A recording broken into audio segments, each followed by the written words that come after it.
Ito, kumakain tayo ng ano, tanggalin ko muna itong ano ko. Kumakain tayo ng melon ni Ninong.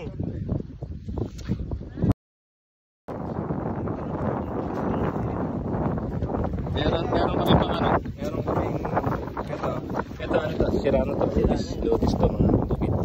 So ito pwede, titignan natin yung melon ni Ninong. Ninong, matamis ba yung melon niya? Matamis, parang halo-halo. Baka matamis siya pag may asukal. Hindi, matamis daw yung melon ni Ninong. Sarap niya, no? Mahaliba, no? Kaya lang pala, gunting pala yung ano natin, no? Pwede na yan, didiskartehan mo na lang, pare Koy. Pare Koy, taga saan ka, pare Koy?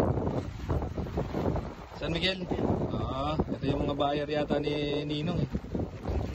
Ay, kapatid pala ni ni LB. Titingnan lang natin, mga kabukid. Yung melon ni Ninong, ganito lang sa bukid. Kapatid pala ni LB to. Bayaw ni Dundo. Pare, kayo. Ganito mo, ganito. Hindi, ako na, pare. Kaya bigyan ko si Ninong. Para matikman naman yung melon ni Ninong. Titingnan natin kung matamis.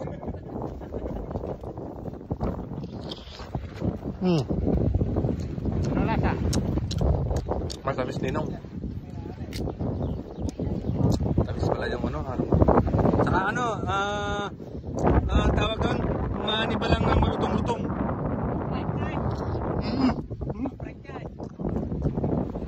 Fried. Parang chicharon, malutong. Masarap.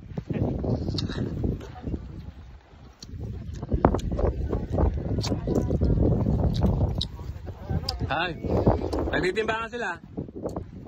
Pero gusto ko pa. Kaso gunting lang pala yung pangano natin. Masarap. Ninong.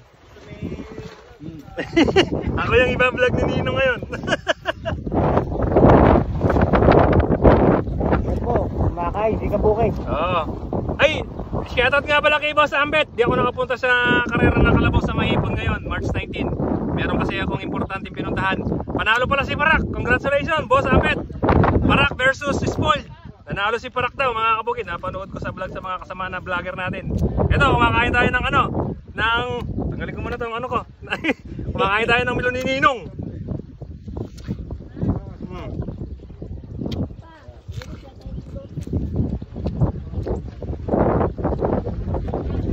Matamis yung melon ni Ninong. 100k, di binigay. Nung pala 200k yung cake tayo nung pakwan niya, melon niya.